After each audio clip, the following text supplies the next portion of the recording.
Okay, that will work. All right. So we're talking today with Joe Seiler of Dow, Illinois. The interviewer is James Smither of the Grand Valley State University Veterans History Project. All right, Joe, we begin at the beginning here. So where and when were you born? Well, I was born 1990, or 1978 in North Dakota, a little town called Devil's Lake. All right. And did you grow up there or did you move around? No, I grew up on a small farm in Rockford, North Dakota, not far from Devil's Lake. Okay. Little farm boy. Okay. And did you finish high school? I did, yes. When did you graduate? 1997. Okay. And what did you do after you got out of high school? I immediately joined the world's finest Navy. Okay. Yeah. Now, what motivated you to do that? It's kind of interesting. I really didn't apply myself too much in high school. I wanted to play sports and fish and hunt. So I knew that I'd probably carry on to college. And my dad I didn't feel like he should have to pay for me to waste money and go to college. And I knew that the Navy would pay for a full education after 4 years. So my uncle was in the Navy, so I talked to him a little bit, and the rest is history. All right.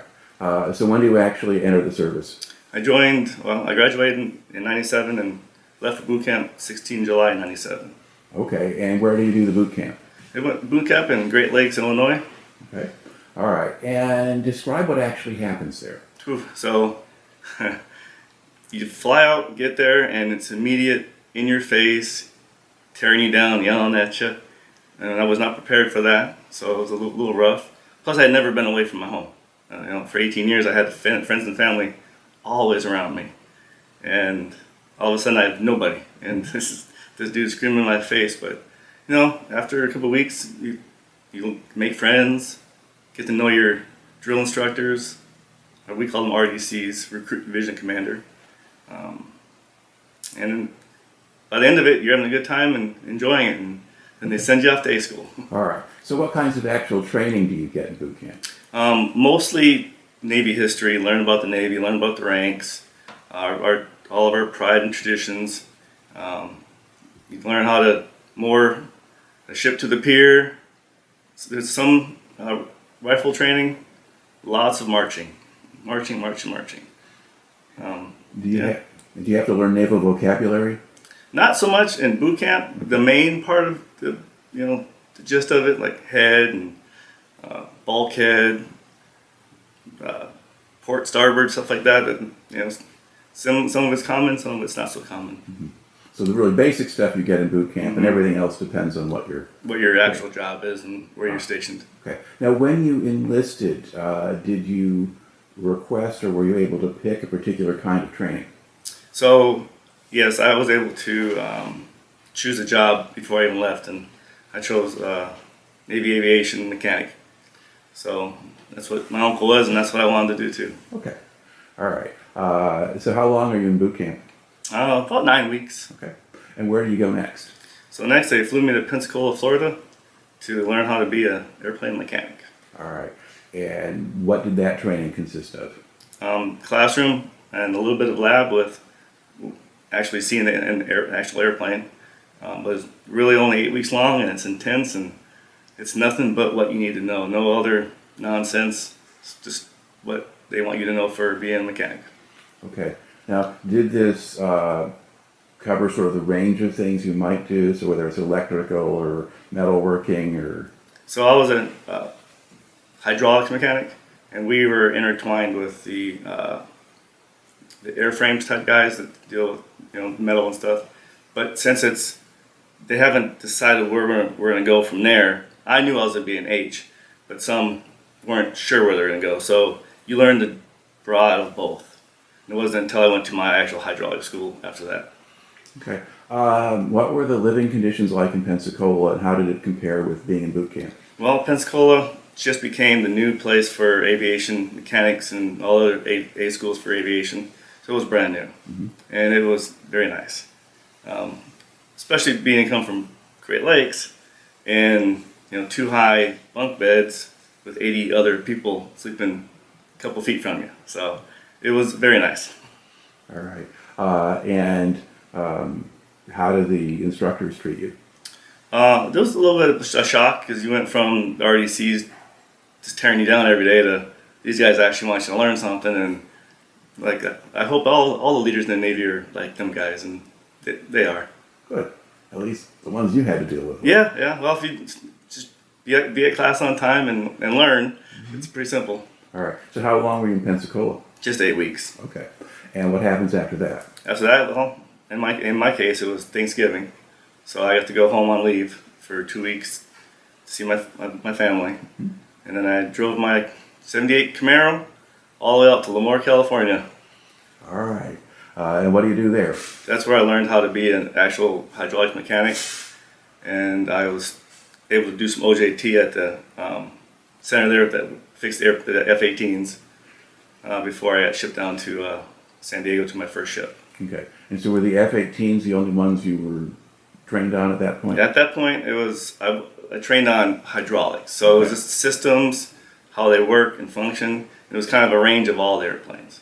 Okay. But I got to go to a squadron. I had F-18s, and that's how I learned just them guys. Okay. And how long were you there? Only about 4 months. Okay. All right.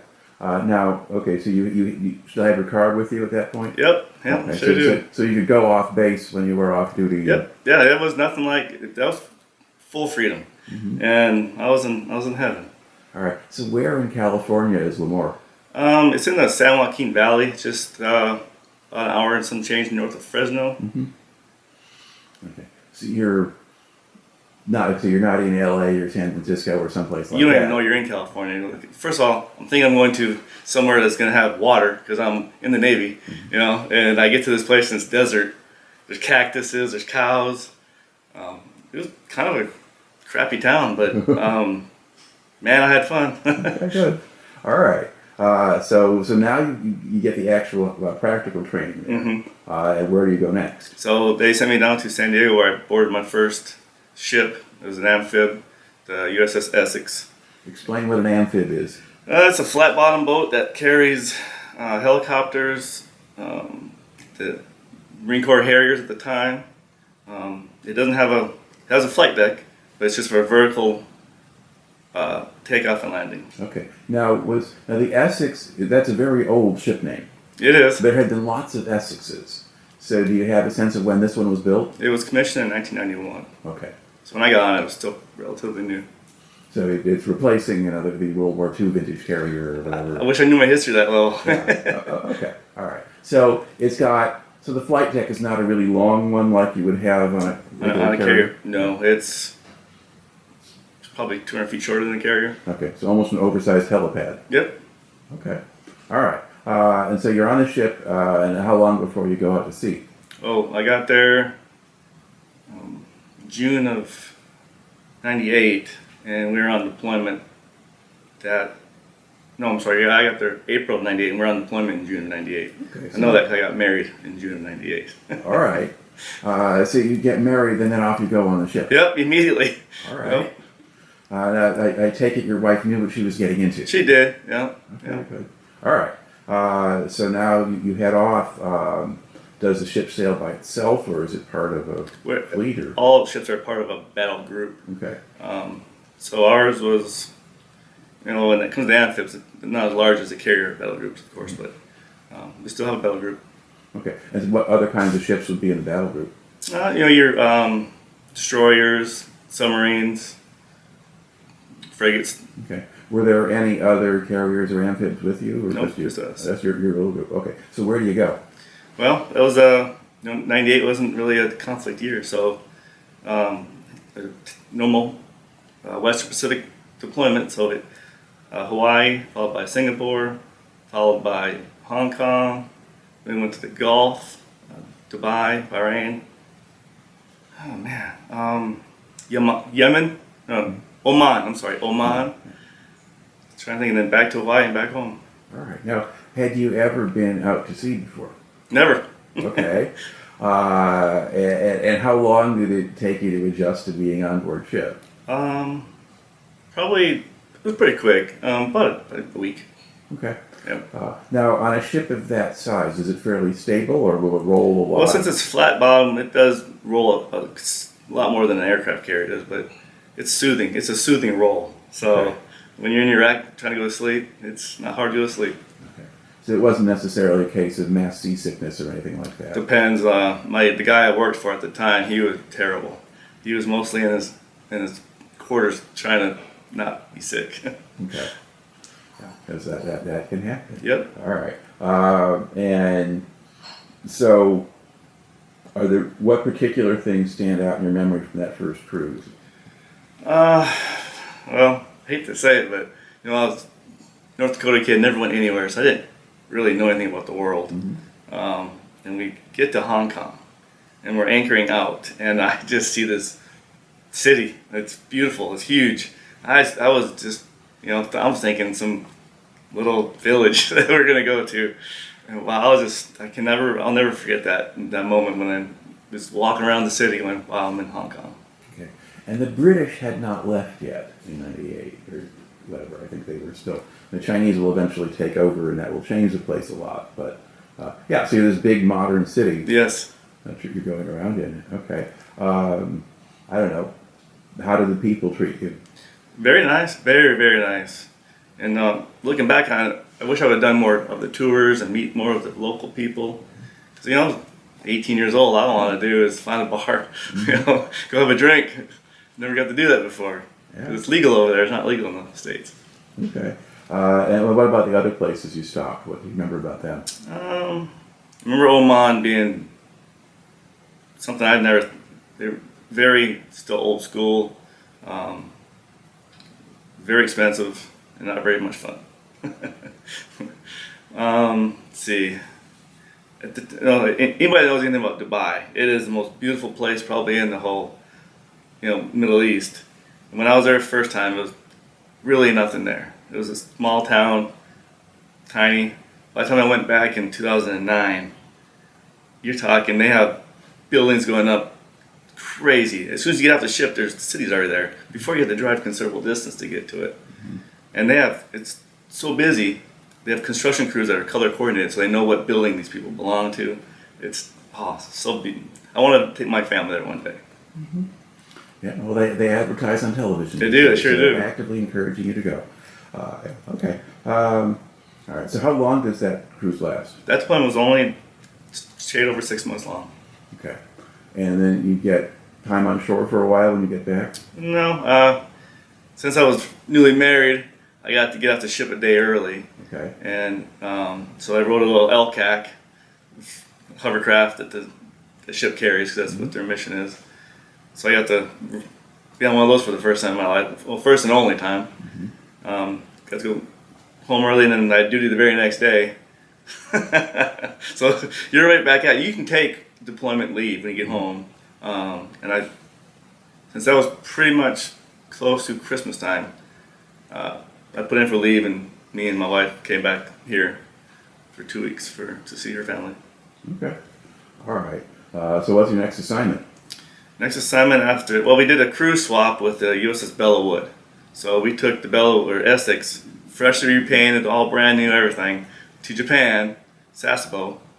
Spent a month with that other crew from the Belleau Wood to learn their systems and they learned our systems. And we left Sasebo a month later, heading to, never been to Australia, always wanted to go. We're supposed to stop in Australia on the way home. Well, the darn ship breaks down, dead in the water for like 2 days. Finally get up and running, the skipper's like, we're going home. So we went straight to San Diego. Okay. So was the Belleau Wood another amphib? Yep. It was an LHA. The Essex is an LHD, and don't ask me to take those Stanford reamers, I forget. But we brought the Belleau Wood back to San Diego, and that's when we started to tear it apart and fix it all up for the next crew. And a funny story about the Belleau Wood. After we spent, I don't know what to say because it's so much money, they took it out of the water to clean the hull, and they found it cracked. So they put it back in the water, did one more deployment, filmed the movie Anton Fisher on it, which if you haven't seen it, it's a beautiful movie about the Navy. And they brought it back and they tore all the important stuff out of it and sunk it. Wow. Yeah. So. All right. So you're on the next to last cruise of the Belleau Wood. I didn't get to go. Well, no, you were on the next to last because you were with them and. We brought it back. I did all the work on it, and then I got asked to be a Navy recruiter. So they left without me. So I got to, watch the movie. I got to talk to my friends that are all on it. So Yeah. Well, you were on the next to last cruise. Yes, so, yeah. Such as it was. Yeah. Okay. So why did you ask to be a recruiter? Well, because I wanted to stay in the Navy, and the census from my wife was she would like me to get out of the Navy and come here. So I started talking around the ship, and I got told I have what's called a Navy counselor to help me with my career. I'm like, oh, cool. 4 years in the Navy, I don't know this person. So went and talked to him. He's like, you can go wherever you want, recruiting duty. I was like, okay, I'm interested. But at the time, I was an airplane mechanic. So to continue that job, they were offering me a giant re-enlistment bonus. So I asked my Navy counselor, say, if I do in fact go recruiting, do I still get my bonus? He's like, sure do. I'm like, so I went home, talked to my wife. I told her about the money and told her I get to come somewhere in this area. Might not be the exact area I asked for, but she's all for it. So, but she's wanted a car because she had a little crappy Sentra at the time. I mean, E4 or E5 at the time in the Navy, they don't have much money. So I said, well, what car do you want? She said, I want a Chevy Cavalier. The cheapest one of the cars. I figured she was after like something much more extravagant. But I was happy to buy her a Chevy Cavalier. All right. So where do they actually station you then? I was stationed in Granite City, Illinois. Okay. Did you have to do a training course to be a Yeah, recruiter? went on to Pensacola, Florida again. This time for recruiting, or for Navy recruiting school, NRO they called it, and learn how to be a professional salesman, basically. And that was about another, I think, 8 weeks long too. Okay. All right. Okay. So where do you get stationed? Then I come up here to Granite City, Illinois. The hub was St. Louis. Mm-hmm. It was the actual district of recruiting. Right. So I spent a year in Granite City, and they shut that place down, and then moved me to Collinsville, where I stayed the remainder of my 3 years there. Okay. So as a recruiter, what are you actually doing? Canvassing your local areas, going to schools, talking to people at the Navy, interviewing them, see if they qualify. If they qualify, do all the paperwork, get them off to St. Louis to actually enlist, and then off to boot camp.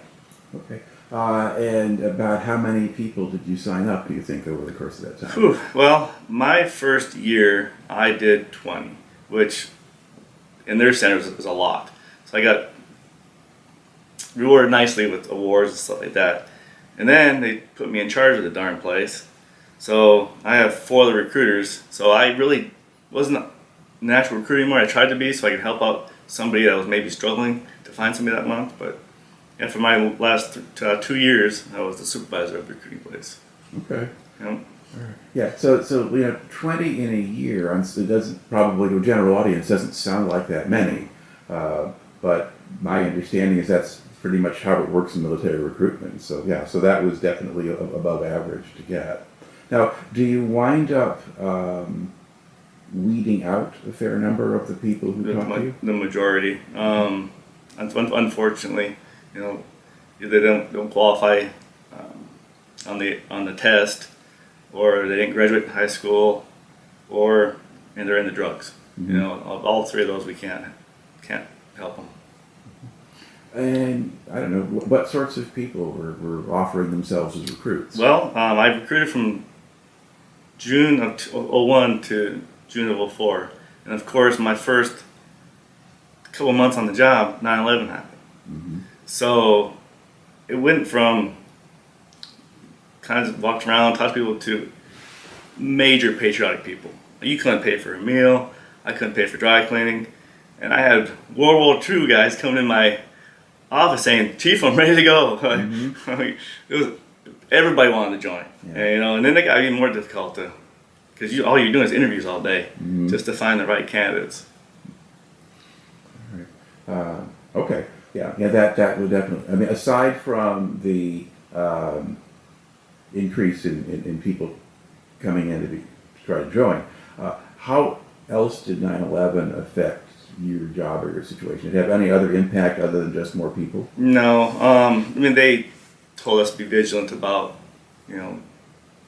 our surroundings and take different ways to work every day, stuff like that. But other than that, of course my family was terrified that we're going to war, I have to go back right away and not get to enjoy my shore duty, which was not the case at all. So, yeah, other than what affected everybody else. Yeah. Yeah, you worry and then it quiets down and you keep going. Yep. Yeah. All right. So you complete that assignment in 2004. What comes next? Then I pick an aircraft carrier. Well, I picked a squadron, which was stationed out of Lemoore again. So I go to an F-18 squadron that was stationed on or deployed with the John C. Stennis. And so I went out there as an airplane mechanic again. And on that very first deployment in 07, 08, a guy, one of my friends that was our Navy counselor, approached me and said, "Hey, I'm leaving early. The command needs a Navy counselor. You have recruiting background. I think you'd be good fit for this job." Okay. Before we continue, let's back up a little. You leave your position in Collinsville in 04. Now you're talking about 07. I think you'd also mentioned you were on the Carl Vinson. Were you on the Vinson before the Stennis? Well, I was part of the squadron from 04 to 2010. Oh, okay. So the 04 to 07, were you basically on shore in California? Or? I was up in Lemoore. I might have misspoken my year too, because I got there September of 04. Yeah. And trained on how to be the actual F-18 mechanic. Okay.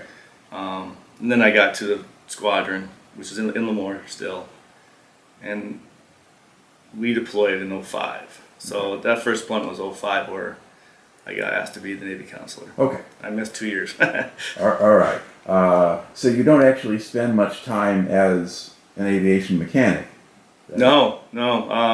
Just the first 4 years when I was on the Essex and Belleau Wood, I was an eye-level guy. So I worked on the components that came off airplanes. Now I'm working, at this time I'm an E6 petty officer, and so I'm supposed to be in charge. And I'm now I'm supposed to be trained on how to take their components off the airplane, troubleshoot the airplane, and I don't know how to do that. I just got done with this with school. The majority of anybody in the Navy is learned. You do your most learning by OJT. So I was frustrated. So that very first deployment, I got asked to be the Navy counselor. I'm like, yes, absolutely. And I remembered back to my story of my Navy counselor helping me. So I couldn't think of any better thing to do with my career was to transition to a different job set. Okay. Now, once you accept this, is that OJT as well? About 2 weeks of it until he flew off the ship. Okay. So you actually got to watch what he was doing or work yeah. with him? Okay. And so see how the system worked. All right. So what does the counselor do? So, well, as you have your sailors in your command, you help them with what they need to do to get the next pay grade, guiding them on career decisions. If they're getting out of the Navy, you set them up with classes to learn how to be a civilian again. And when they first come in to your command, you have to induct them to learn their new world. So it was so rewarding. Okay. All right. So, and when do you get to the Middle East with that? That deployment, I'm trying to think. Because you go on the ship, you go on at 05 or... Yeah, well, I did 3 deployments with VFA 147, the squadron I was with. Yeah. I did one on the Carl Vinson, and then we went 2 more, 07 and 09, I want to say, was on the Stennis. All right. Now, were you only doing counseling for the people in your squadron? Yep. Okay. And how many men would you have there? Well, about 120 to 130. Okay. Now, for mechanics and stuff, were there some women in the group? Yes. Yep. Okay. Yep. All right. What do you think the climate was like for women in the Navy at that point, at least from what you could see? Well, I'll back up a little bit to the Essex. Okay. Essex had an all-male crew, so my first deployment was all-male. And then we brought the ship home to get it fixed up, and we made berthing, place for women to sleep, places for them to use the bathrooms and stuff like that. So when we got back with the Belleau Wood was already set up for women. They had to send us to school how to deal with women in the command.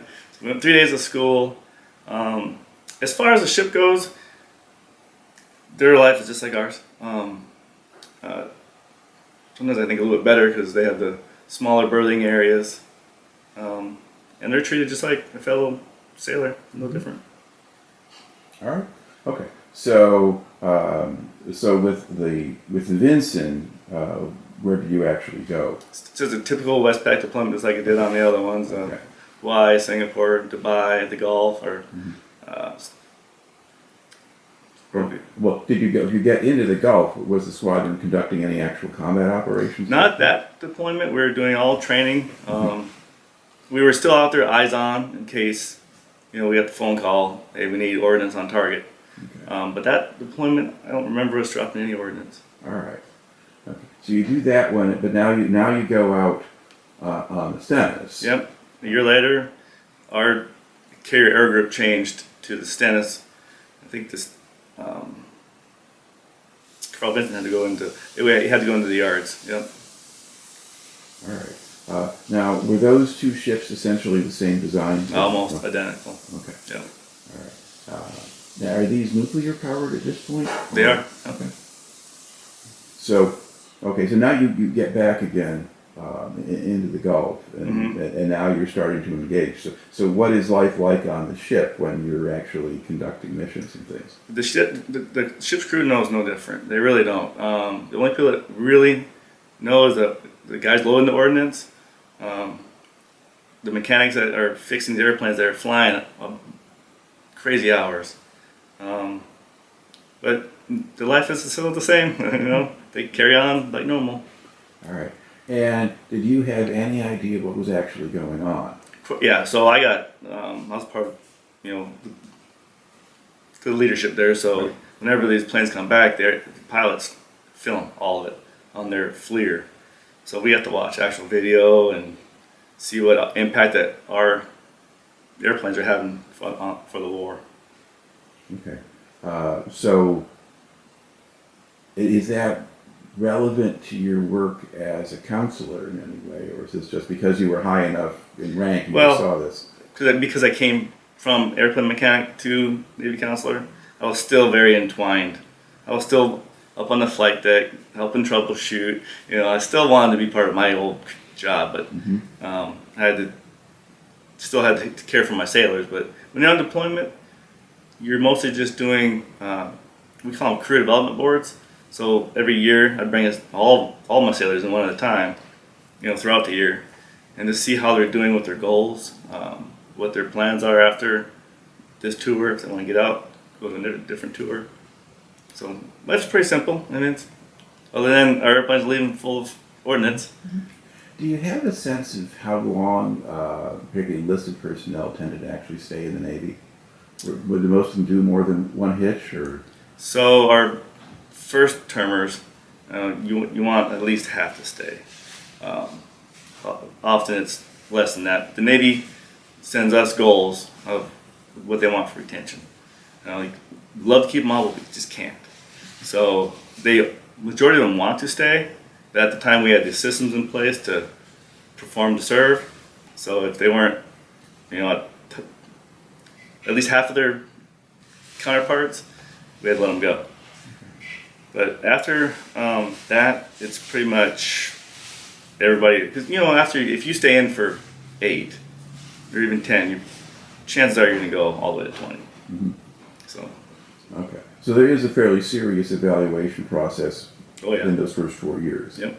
Kind of sort that out. And so as counselor, you're kind of in the middle of a lot of that. I'm directly in the middle of all that. I'm from the CO, the man, woman running the ship or squadron, to the actual younger sailor that's wanting to, they really don't know what they want. So that's why we have the crew development board. So just kind of get a feel for what they want. So a lot of them don't want to stay. That's fine. I'll get you fixed up with the right people and get you home. Mm-hmm. All right. Okay. So you've got, so you do 2 cruises with the Stennis that go into the Gulf? Yep. All right. And where were the planes flying to? Afghanistan, primarily. Whenever they get the phone call to target here, that's what they go do. And okay. So explain just a little bit what kind of aircraft an F-18 is for people who don't know that. Well, it's a strike fighter, so it's capable of air-to-air combat and very capable of ground operations as well. Okay. Yeah. So in very layman's language, that's a fighter bomber. Exactly. Yeah. Yep. Yeah. World War II, that thing. Yeah. Okay. So now you come back from the second cruise. Now, how far are you into your own enlistment at this point? At this point in time, I'm just approaching my 10-year point. Okay. All right. And at this point now, what do you wind up doing after that? Well, I had another conversation with my wife because this is the midpoint. Mm-hmm. Either you stay in for the long haul or you get out. So I searched around a couple places around here that I would be willing to go work for, and we landed back on Navy. Mm-hmm. So I re-enlisted and got orders to Millington, Tennessee. Okay. And what did you do there? There, I was still a Navy counselor, but now I'm in charge of other Navy counselors that have their own commands.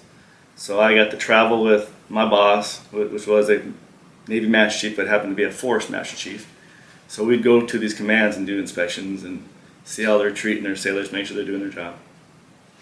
All right. But you got to live in one place, and was it mostly a day job? Oh, 100%, Monday through Friday. Okay. It was my first actual shore duty, because when I was recruiting duty, that's a 7-day-a-week job if you're not making your goal, you know. So that's my first actual shore duty, and it was Monday through Friday, 7 to 4, 7 to 3, whatever. Okay. How did your family deal with having you around? It was great. It was, at the time it was just me and my wife, and I always had 2 dogs, so it was nice. Got to come up here. It was a 5-hour drive, so any long weekend we were up here. All right. Yeah. Okay. So you do that for 3 years, but if you're going to make it to 20, you've got to stay in a while longer. Well, so what comes next? During that tour, we have this thing called individual augmentee, where we help out other operations that don't have enough people going on. So at the time, Djibouti, Africa was down in the Horn of Africa, very perfectly located for what we want down there. So I volunteered to be an individual augmentee for a whole year. So I got to go down to Djibouti, Africa as a Navy counselor, but I got to see the operations of what the impact we were having down there. So it was a great tour. Okay. So what were we actually doing in Djibouti? So we had special operations folks there, Navy SEALs and stuff. They would do missions. We were only 11 miles from Somalia, so I'll let people draw their own conclusions. But we were right off the Horn of Africa, which is a major shipping lanes. So at the time, there's a lot of pirate stuff going on. So we were a huge deterrent in that. Right. So what kind of ships or aircraft were based there? None. We have riverine, so they have the smaller river type, look like a boat. Yeah. With, I'm sure you see them in the movies all the time. They're neat. Yeah. So you have, like in Vietnam, there were swift boats and PBR things. Yep. Smaller ships. Yeah. So that's the kind of thing that they could move fast and very fast. But they're enough to take on small groups of pirates in small boats if you're up to that. Were there ships that were actually getting hijacked by pirates while you were there? So I'm not doing it myself, being told that we had the capability of taking a normal ship, and that it was us on it. It looked like a cargo ship, and they would try to, man it, and then they deal with the consequences once they get on board. Okay. All right. And about how many people do you think were based there? There was 2 bases. So there was a joint strike side, which I was on, and then you had the camp side. Shoot, I can't remember. My side, we had a couple hundred people. All right. And when you're there, were you dealing with essentially the same issues that you were when you were? Yeah, I was just taking care of the men and women that were there with their careers and whatever at the time was a Navy captain, and then it transitioned to Army. But whatever their wishes were of me to help out their troops, I did. What kind of living conditions did you have? Started out in a tent, a giant tent, with about 30 other individuals in it. And then depending on your rank, they have these things called CLUs, containerized living units. Basically a Connex box with an air conditioner shoved on the side of it and a door. The lower rankings, there was 4 to a 8 by 20, so they're pretty crammed. And then your E5 and E6s were 2, and then your chiefs and above, we had our own with their own bathroom and stuff. So I had internet. I mean, it was nice. It was nice for me. Okay, so you could actually communicate with people back home? Oh yeah, I had the Skype, and well, at the time, I think it was FaceTime. I don't remember, but yeah. Other than the time change was ridiculous. They're the complete opposite side of the day. Yeah, but that probably got a help for morale on some level. Oh yeah, absolutely. Do that and stay in touch that way, and then they can know that you're not getting blown up by somebody. Correct. Yeah. Okay, so you did that for a year. Yep. So when do you finish that? So I finished that October of 2011. No, October 2012. Okay. Then I came back to Millington, and my plan was just because since I was gone a year, they added a year, and then I think they added a few more months. Can't remember, but then I went to be with the Seabees out in Port Hueneme, California. All right. And were you basically doing the same job? Were you still a counselor? I was still a counselor. Back to being just a command captain at the time. But in the Seabees, everybody's part of their mission. So as much as I wanted to just be a Navy counselor, I had to be a chief that ran the operations center as well. So I was thrown in that rotation, which after I got to learn it, I loved it. Okay. So with the operations center, what were you actually doing? So with the Seabees, if they get called to deployment, a small chunk of them will leave first and set up a small camp, kind of get established, runway, all that fancy stuff, and then the main people, the rest of the group joins them. So you have basically a tent again, and you are the command operations center. So you're running the other, you have, I guess, departments basically. Okay. All right. So did you then deploy different places with them? Yep, I went to Okinawa, Japan. There we're in barracks, Right. but we did go out to the field where we set up, the COC they call it, and then you have your Alpha, Bravo, and Charlie companies that have their own little, and that's who we talk back and forth with. Okay. Now, were they doing actual projects, or was that just kind of a training exercise? So they train as if they were going somewhere else. So we have different detachments all throughout the, we had Timor Leste, we had one in Okinawa. I can't remember where all they were, but they're building schools. They're helping the community there. So we try to make the Navy look as best we can. All right. Now, when you're in a place like Okinawa, you get to go off the base and look around and explore. Yeah, absolutely. All right. And have you gotten better at that since your first trip? Absolutely. Now I do tours, interact with the locals, and get to know the culture and the food. Yeah. Yeah. On Okinawa, what was the climate like for you as servicemen at that point? They're very, they're so old school Japanese. So, and they don't really know English much at all. So it's almost cold, but not bad. And they, of course, they still want you to come out there in their community and buy their stuff. So they're fine. Okay. Yeah. Because there's sort of, Okinawa is a place where there's at times been a fair amount of tension between the locals and the Americans and the Japanese government and so forth. And we've pulled a lot of stuff out of there since then. Yep. But for you, but basically it was a place you could go and you could work, and it was changed from before. Oh yeah. All right. About how long did you spend in Okinawa, do you think? They were just 6 to 7 month deployments. Okay. Yeah. All right. And then did you have other deployments with the CBs and other places? Nope. I went to Okinawa twice. Okay. Twice in 4 years. All right. Now, is that your last assignment, or do you have more time left? I was planning on retiring, so I left my wife back in Memphis, or Millington. And if I couldn't, I wanted to come back there again. If I didn't get the opportunity, we were just going to retire and I was going to live in where my house was. And lo and behold, I got the opportunity to interview for a job at UPRS 3, which is all community management of all Navy ratings. So they picked me to come there, so I got to go back. It was just going to be for 3 years, and then I was going to retire. And I ended up doing about 4. Okay. Now, was that back in Millington? Or? Mm-hmm. Okay. Yep. All right. So you got to go back and be in the house again. Yep. All right. All right. So when do you retire? So I retired out of there on October 31st, 2021. Okay. And what did you do once you got out? So I went to school to be HR. So while I was still in, I was interviewing for a job down in Granite City at Total Metal Recycling. And I got selected for it.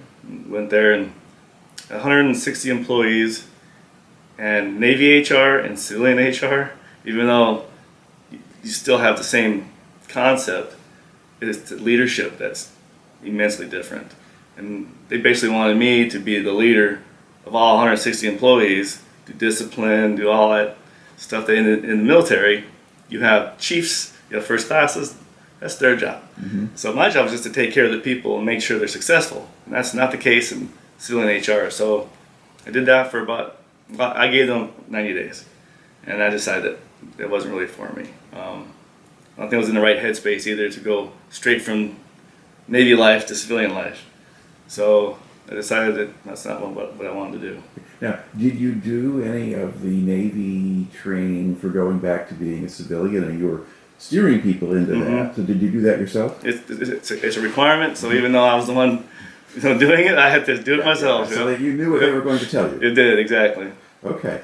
So now, where do you wind up, or what do you wind up doing? So I was just going to be retired. And my wife's like, no, you're not. So while I was in, I did a lot of construction work. I had side gig this, to make some extra money. So I knew that was something I'd probably be interested in. So got me a trailer, filled it full of tools, got in contact with the guy that does home remodeling, and that's what I do now. I remodel homes. Okay. I mean, do you have licenses for particular crafts, or you just go in and do something? So I'm just the guy I work for. He holds all that stuff. Okay. So yeah, I just help him out, and I love it. All right. Okay. And then did you wind up having any kids? Well, no. Okay. Found out early on in my career that we weren't able to have kids. Okay. So we knew after we retired we were going to do something. So we decided after, got here, me and my wife got licensed for be foster parents. Okay. So we were actually licensed for 3 to 9 years old. Mm-hmm. It was the perfect age for us, be able to go to the lake and do stuff. Mm-hmm.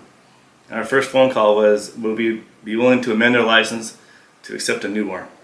Mm. And I was like, wow. I said, we're in our mid-40s.